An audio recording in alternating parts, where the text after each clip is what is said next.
నమస్కారం city news కి స్వాగతం ముందుగా ముఖ్యాంశాలు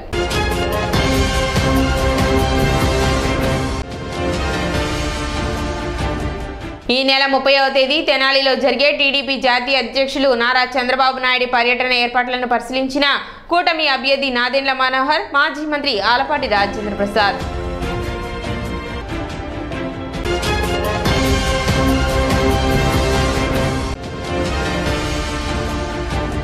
సోమవారంతో ముగిసిన నామినేషన్ల ఉపసంహరణ ప్రక్రియ తెనాలికి సంబంధించి 13 మంది అభ్యర్థులు ఎన్నికల బరిలో ఉన్నట్లు వెల్లడించిన ఆర్ఓ ప్రఖర్ జైన్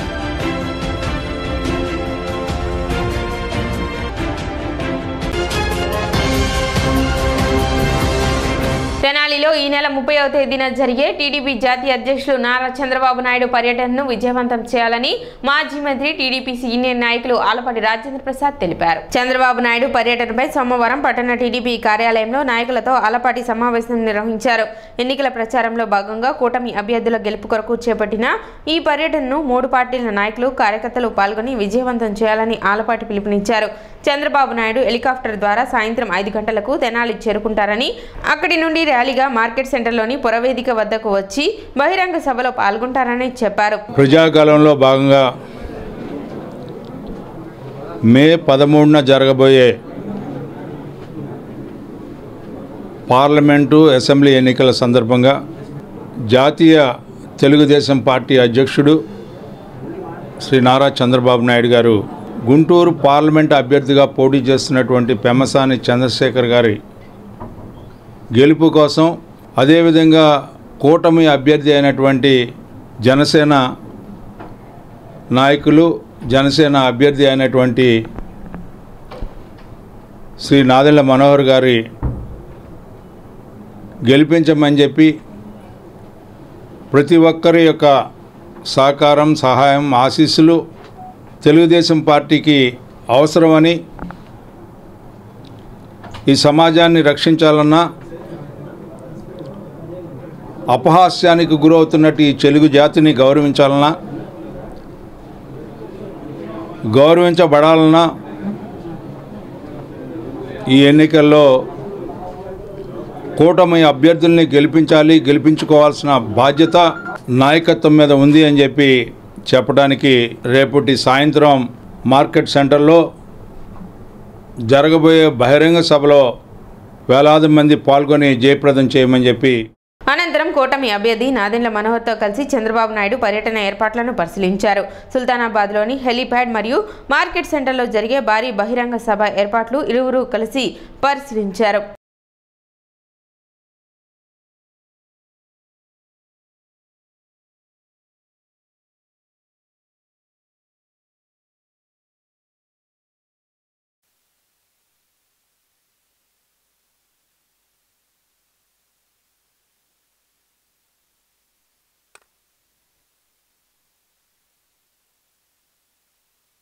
సార్వత్రిక ఎన్నికల నామినేషన్ల ఉపసంహరణ ప్రక్రియ సోమవారంతో ముగిసింది. తెనాలి నియోజకవర్గానికి మొత్తం 20 నామినేషన్లు దాఖలు అవ్వగా వాటిలో 6 నామినేషన్లు తిరస్కరించబడ్డాయని, సోమవారం ఒక అభ్యర్థి నామినేషన్ను ఉపసంహరించుకున్నారని, మిగిలిన 13 మంది అభ్యర్థులు ఎన్నికల బరిలో ఉన్నట్లు రిటర్నింగ్ అధికారి మరియు సబ్ కలెక్టర్ ప్రఖర్ జైన్ తెలిపారు. మన తెనాలి అసెంబ్లీ కాన్స్టిట్యుయెన్సీలో మొత్తం 20 క్యాండిడేట్స్ 20 క్యాండిడేట్స్ నామినేషన్ పెట్టారు.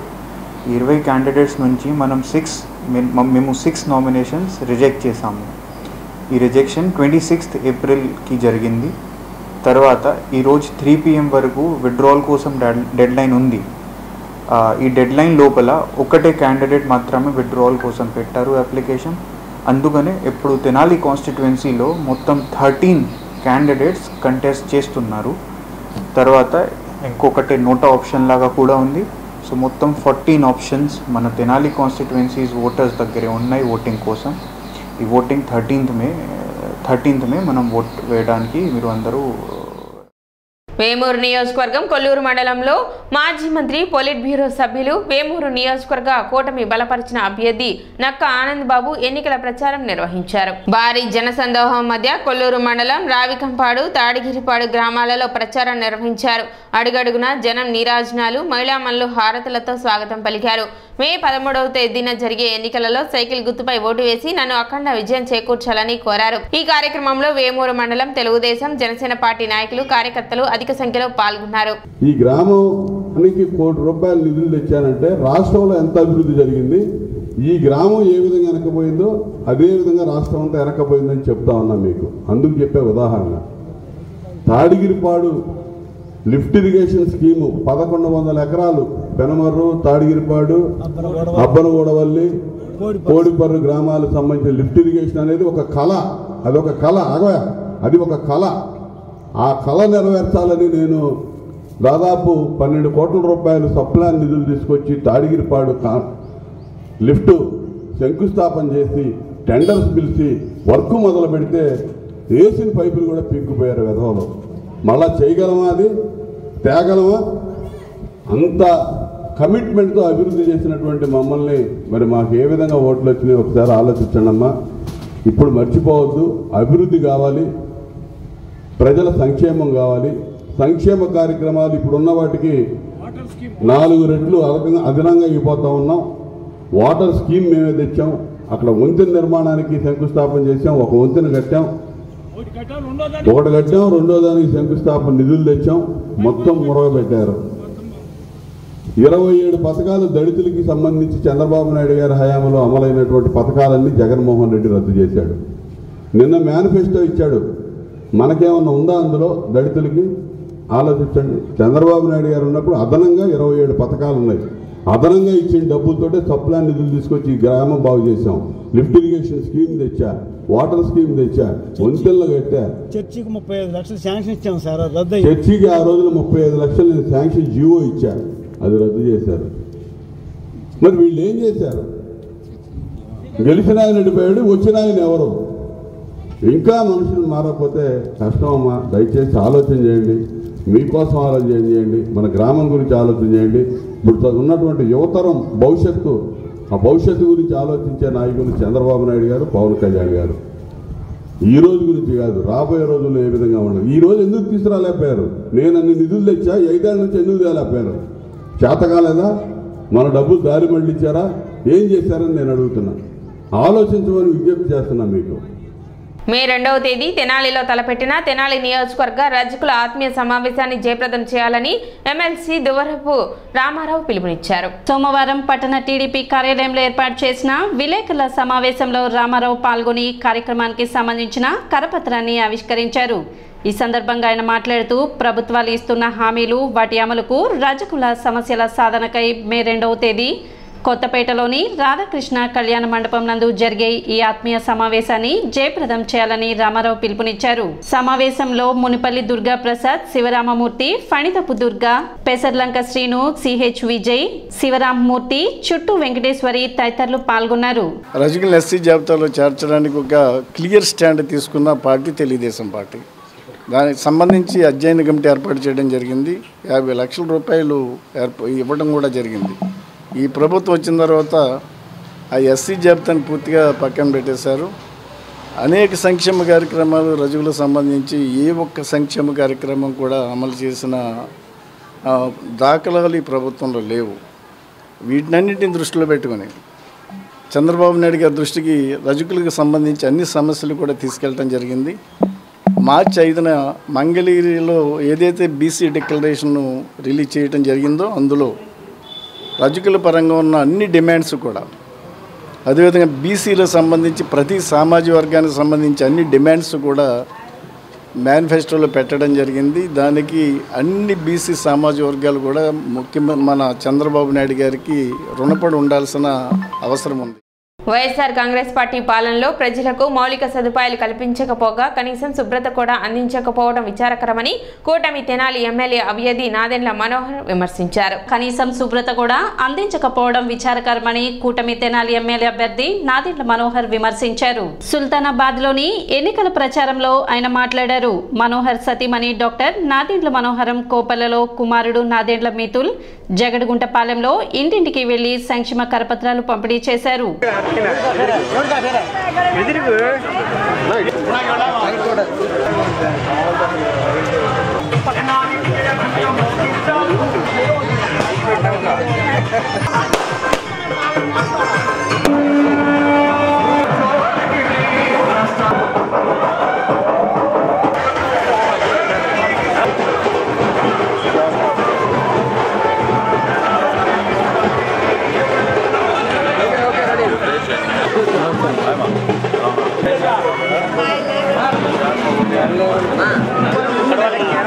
తప్పకుండా సహకరించి ఓటేయాలి.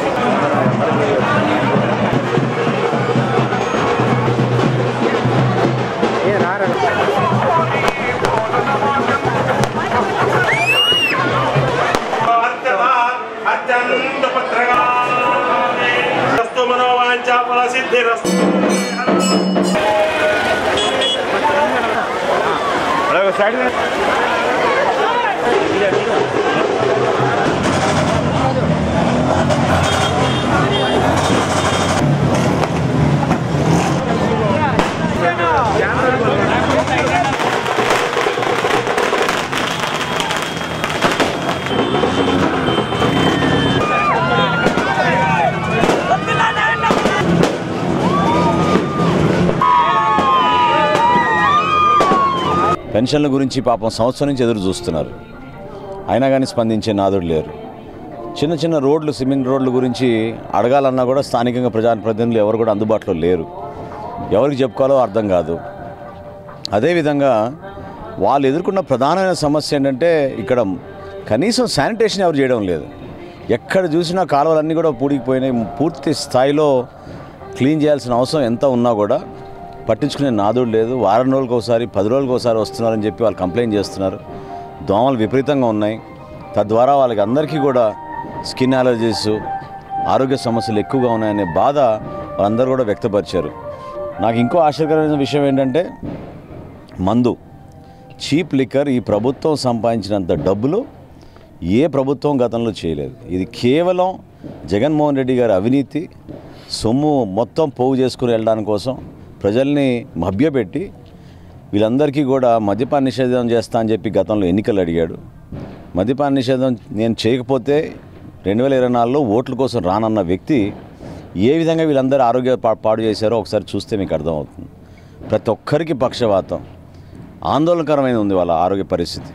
చీప్ లిక్కర్ అమ్మి భయంకరంగా సంపాదించి దోచుకుని వేల కోట్ల రూపాయలు 5 సంవత్సరాల నుంచి ప్రజల ఆరోగ్యాలు నాశనం చేసి రాష్ట్రాన్ని అంధకారంలో నెట్టిన ఈ ప్రభుత్వాన్ని ఇంటికి పంపించాల్సిన అవసరం ఖచ్చితంగా ఉంది. రాబోయే రోజుల్లో ఖచ్చితంగా ఒక భరోసాతోటి ముందుగా ప్రజల ఆరోగ్యం మనం చూసుకోవాలి. బిడ్డల భవిష్యత్తు కోసం వాళ్ళకి చదువు బాగా చెప్పే విధంగా మనం కూడా వాళ్ళకి స్కిల్ బిల్డింగ్ చేసి ఉద్యోగ అవకాశాలు కల్పించే విధంగా ఎంతోమంది పాపం ఇక్కడి నుంచి వలసలకి ఇతర ప్రాంతాలకు వెళ్ళిపోతూ ఉన్నారు. సుల్తానాబాద్లో నివసిస్తున్న ప్రతి ఒక్కరూ కూడా వాళ్ళందరూ ఎంతో ఆందోళనతోటి బతికేది ఏంటంటే పట్టించుకునే నాదుడే లేడు ఈ ప్రాంతాని కోసం అని. సో తప్పకుండా అభివృద్ధి చేస్తాం.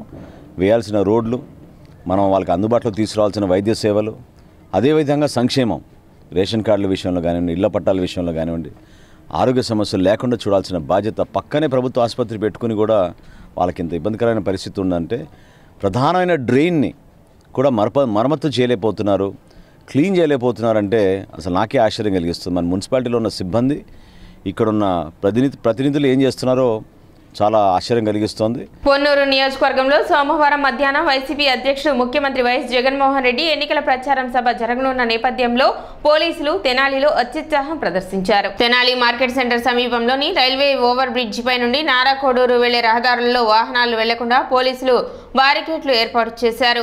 ఈ నేపథ్యంలో వాహనదారులకు పోలీసులకు మధ్య కొంత వాగ్వివాదం చోటు చేసుకుంది. సుమారు 33 కిలోమీటర్ల దూరంలో జరిగే వైసీపీ అధినేత ముఖ్యమంత్రి జగన్ సభకు ఇక్కడ ఆంక్షలు ఏమిటి అని వాహనదారులు పోలీసులపై ఆగ్రహం వ్యక్తం చేశారు. కొద్దిసేపు తర్వాత బారికేడ్లను తోసేసి అక్కడెక్కడో సీఎం సభ జరిగితే తెనాలిలో ట్రాఫిక్ ఆంక్షలు ఏమిటని ఆగ్రహం వ్యక్తం చేస్తూ వాహనదారులు ముందుకు సాగారు. పోలీసులు తీరు పట్ల వాహనదారులు, ప్రజలు అసహనం వ్యక్తం చేశారు. ఎన్నికల కోడ్ సభలకు వర్తించదా, ట్రాఫిక్ ఆంక్షలకు వర్తిస్తుందా అని ప్రశ్నించారు.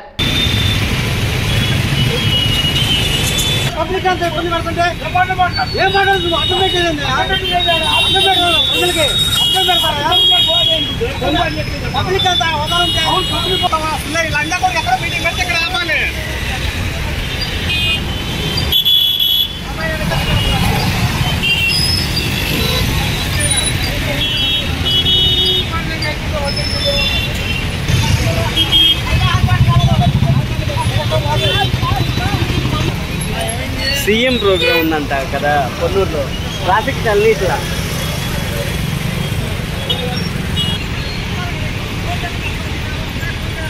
ఇప్పుడు ఒక చిన్న విరామం.